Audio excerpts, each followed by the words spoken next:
আসসালামু আলাইকুম। আশা করি সকলেই ভালো আছেন। তো আলহামদুলিল্লাহ আমরাও ভালো আছি। আজকে একটি নতুন জায়গায় যাওয়ার জন্য আল্লাহর নাম নিয়ে রওনা দিয়েছি। তো সাথেই থাকুন, কোথায় যাচ্ছি দেখতে থাকুন। তো আমরা এই জায়গাটার নাম শুনেছি আল-দুলাল। তো এসে দেখতেছি জায়গাটার নাম লেখা এড-দুলাল। তো আমাদের উদ্দেশ্য ছিল গোল্ড কেনা। তো গোল্ডের দোকানে এসে দেখি গোল্ডের দোকান বন্ধ। তাই এখানে ঘুরে ফিরে সব কিছু দেখতেছি। প্রথমত আমরা একটি দোকানে ঢুকছি। এই দোকানে যে সমস্ত জিনিসপত্র আছে এগুলো আমাদের দেশে যারা বা বিদেশ থেকে যায় তারা এ সমস্ত দোকান থেকে যা কসমেটিক যা কিছু নেয়ার প্রয়োজন সব কিনে নিয়ে যায়। একই দোকান থেকে অনেক ধরনের জিনিসপত্র পাওয়া যায়, তাই এক দোকান থেকে সব কিছু কেনা যায়।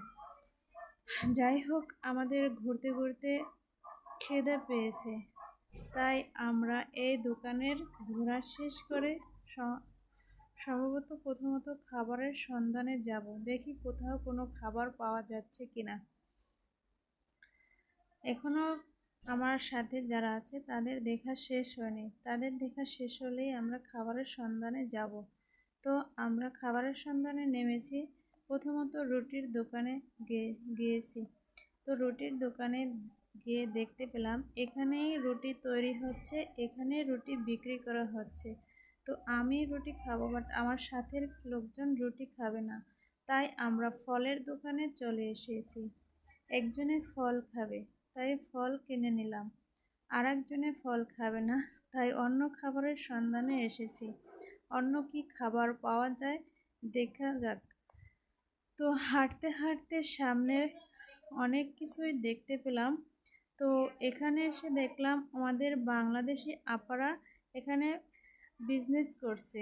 ম্যাক্সিমাম দোকানই হচ্ছে বাঙালি আপাদের। বাঙালি আপারাই বিক্রি করছে এবং বাঙালি আপারাই খরিদ করছে। তো পাশে এক দোকানে দেখতে পেলাম বাংলাদেশি খাবার সিঙ্গারা পুরি। এই আপার কাছে এসে আমরা সিঙ্গারা পুরি নিয়ে নিলাম। তো এখন আমরা যাচ্ছি এক স্থানে বসে খাবো। তো ঘুরতে ঘুরতে অনেক কিছুই দেখলাম, দেখার শেষ হলো, বাট অবশেষে চিন্তা করলাম আবারও স্বর্ণের দোকানে যাই। যাওয়ার পরে দেখলাম স্বর্ণের দোকানদার এখনও আসেনি, তাই কোরকারিচের দোকানে ঢুকতে একটু ঘোরাফেরা করে ফাইনালি আর স্বর্ণ কেনা হলো না, তাই বাসার উদ্দেশ্যে রওনা দিলাম। তো আপনাদের কাছে কেমন লাগছে কমেন্ট করে জানাতে